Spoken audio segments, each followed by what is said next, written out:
Hey guys, welcome back to sPlace.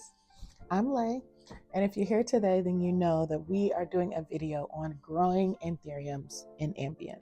Now, if you follow me on any social medias or know anything about my experience growing Anthuriums, this is not the first time that you've heard me talk about growing Anthuriums in ambient conditions.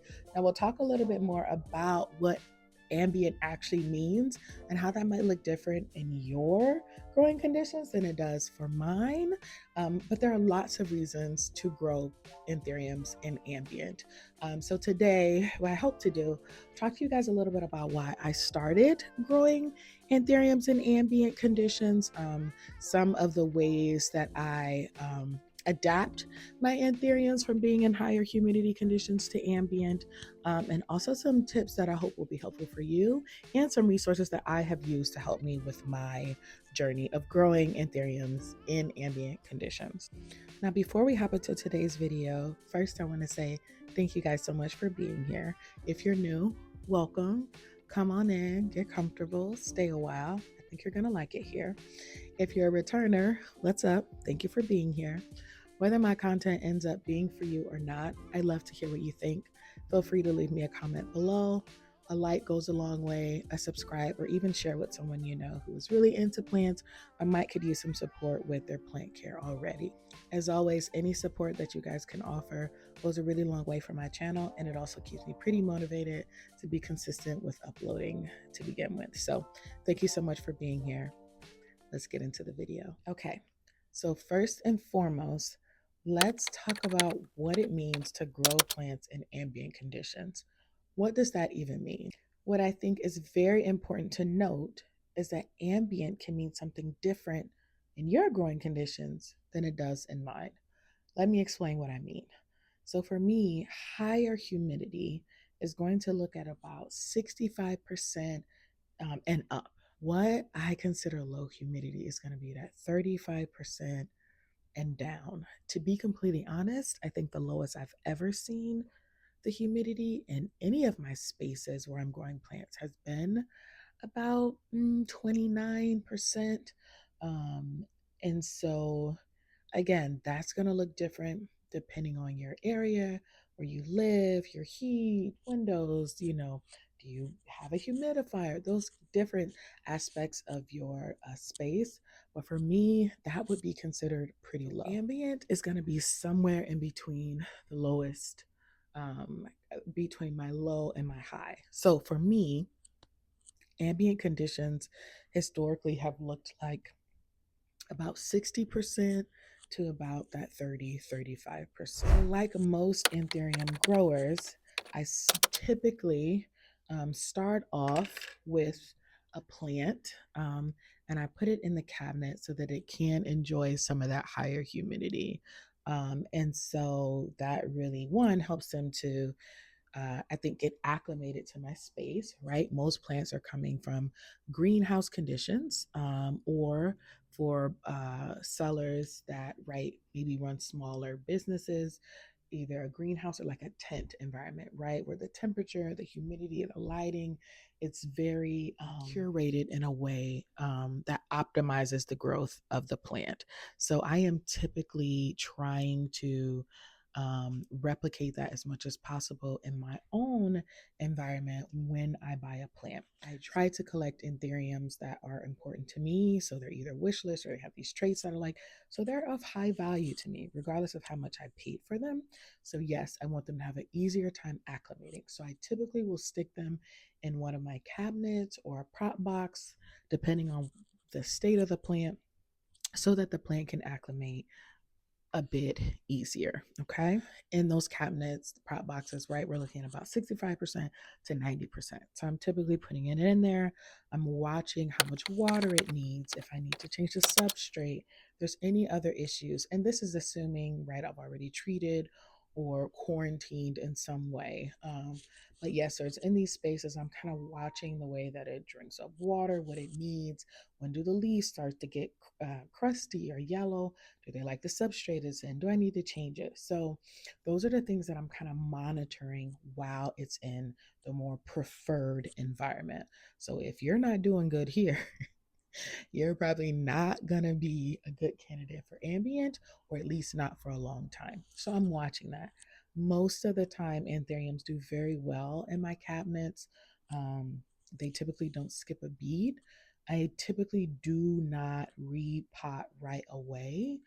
It just depends on where I got the plant, any concerns for pests, things like that. Typically don't repot right away.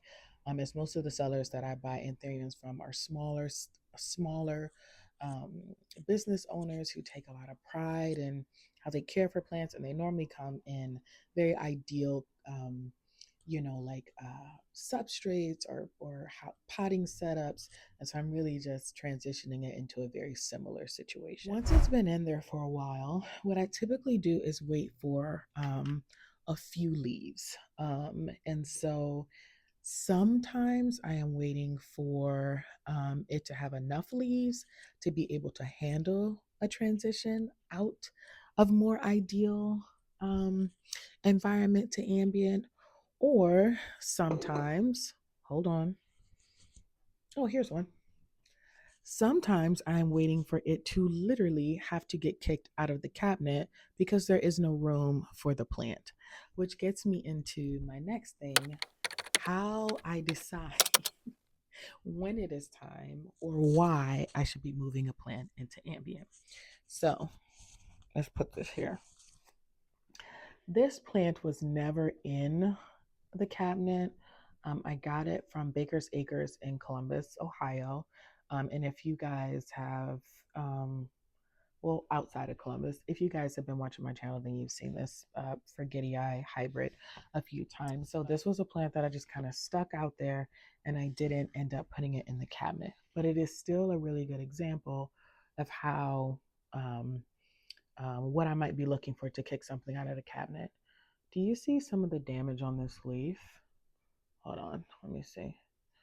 It's not from pests, it's not from underwatering. It is from, actually, some of the holes are from underwatering, but a lot of this mechanical damage is from rubbing up against other plants, other leaves, windows and doors, those kind of things. And so it causes that damage. That would be a sign for me that it's time to kick the plant out of the cabinet, because it's not getting what it needs to put out beautiful leaves, which not saying that unnecessarily leaves have to be beautiful, because if you see my collection, you know that that's not really true for me to value the plant. But I consider it a disservice. I consider the way I think about it is I do not have space for this plant to grow in the way that it would like to. I should not have the plant. So if it's banging up against the windows, if it's not having a good time, it's time to get it out of the cabinet. So that is typically one of the reasons that I will do that. There's another one that I ended up kicking out of the cabinet, and I love her. I absolutely love her. But this is actually another one from Baker's Acres. There's just something about Baker's Acres plants for sure. But she was growing big and kind of, wild. And I was like, okay, I think she can handle transitioning to ambient. She's starting to get knocked around in the cabinet. Let's start to transition her out. Also, another reason that I started transitioning my plants out really quicker than maybe I would have in the past is I like to see my plants. Let me see. Like, I like to showcase my plants. I like to style them. And so if a plant is doing really well, it's not showing any signs of being, like really sensitive. It's huge, right? It needs space. I am going to pull it out of that cabinet as soon as I can so that it can start to be a part of the rest of my plants that are on display. I am a collector, but I really love being able to see my plants. So those are some of the reasons that I would transition plants out of the cabinet into ambient to begin with. So one of the things that I was kind of already doing, but that was, I guess, solidified or made me feel a lot better, confirmed, I guess. Anthurium Papa, if you don't follow him, he is an amazing seller with so much integrity. but he also has a YouTube page where he gives a lots of tips and tricks, and he actually talks a lot about how to transition plants into ambient. And one of the things that he talks about is making sure that there are a few leaves and established roots before you pull the plant out. In my experience, yes, waiting for there to be a few leaves, knowing that I'm going to lose a leaf or two, or they're going to see some significant yellowing as the plant is acclimating. So it's the same thought of when you bring a plant into your collection from a greenhouse or you order it or whatever, you want to give it some time to acclimate to your conditions. And so for me, that's what I'm doing when it's coming out of the cabinet into ambient. I want to make sure it has enough leaves so I can see, okay, how much does it need to be watered? How often, does it need to be watered to stay happy? And I know that I'll be sacrificing maybe a leaf or two in that process. Even if the leaf doesn't die and yellows or just gets really ugly or crusty. And eventually, once I feel like I've figured this plant out in ambient, I typically take the leaf off. So that's one thing that I'm keeping in mind when I am transitioning plants out. How many leaves does it have? Is it pretty secure root wise as it's transitioning out into less ideal conditions? Is it going to be able to survive the transition? The next thing that I am considering is how much light and water it's getting once it comes out. So most of my Anthuriums I buy as seedlings or seeds. And so they're typically getting blasted with quite a bit of light. I am actually someone who had to learn that Anthuriums don't need that much light. Once they start to mature, they really don't need that much light. But because light, as I learned how to grow plants, I realized that most people just were not giving their plants enough light.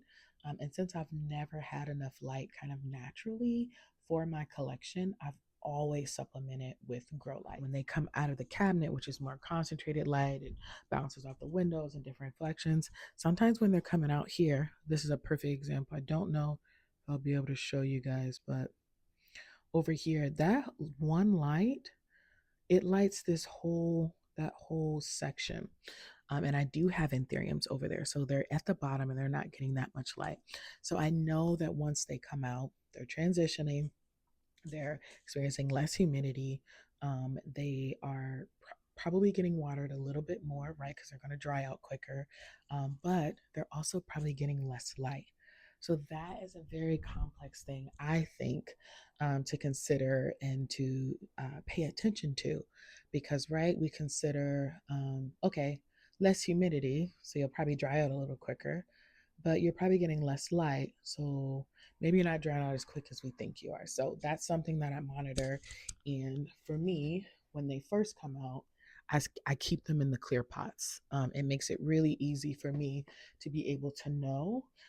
But eventually, they do get an opaque pot. Once I feel like I really understand and it's time to up pot them, I don't need to do clear pots. But in the beginning, for me to really know as I'm transitioning, I stick with that clear pot so that I can see where the moisture levels are in the pot. So all of those things I am taking into consideration and monitoring when I am pulling those plants into ambient.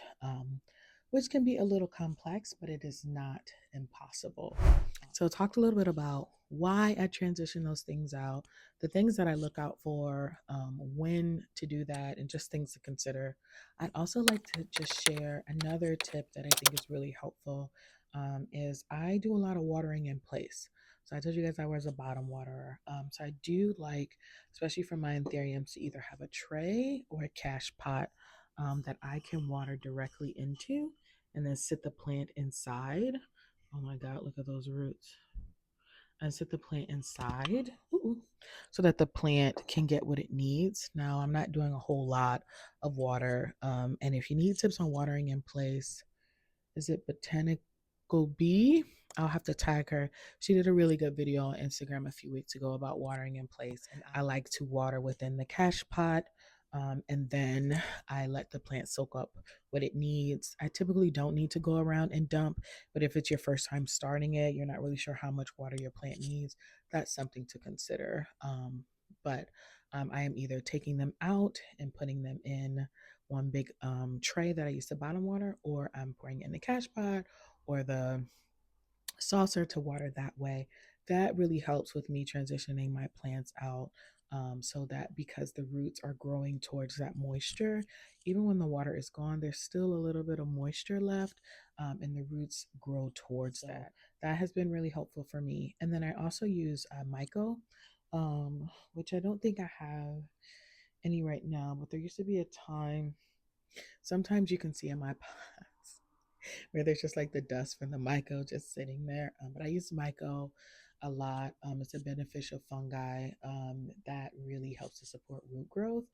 I'm usually doing that anytime I'm repotting a plant. Sometimes I add it to my water when I'm watering plants, but I add that in any transition, and it really helps with shock and really helps with having a strong, very strong root system that can handle changes, right? As the plant is experiencing those changes and acclimating.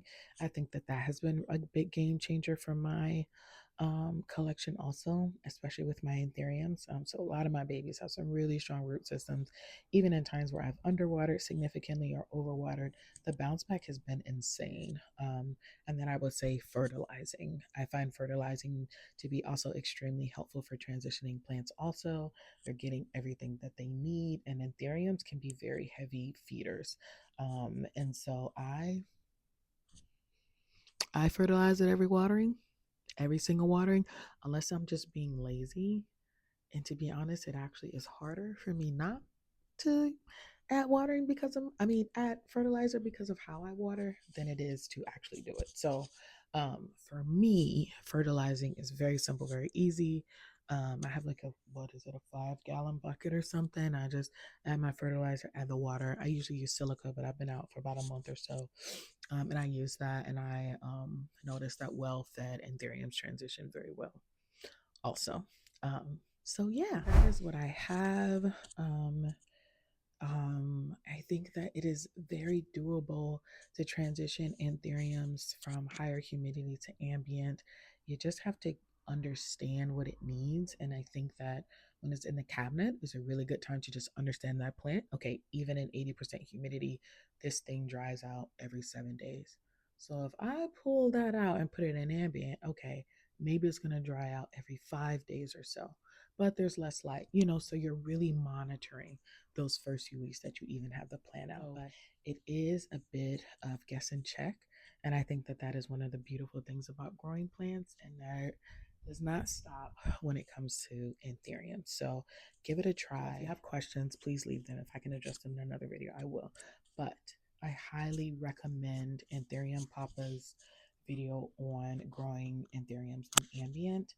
All of the things that he said I was already doing, but I think he does a really good job, probably a better job than I do of explaining it. I'm going to link his video below, but thank you guys so much for joining me. Let me know what you think. Thumbs this up, leave a comment, subscribe, share with someone. Any support helps, and I'll see you guys in my next video.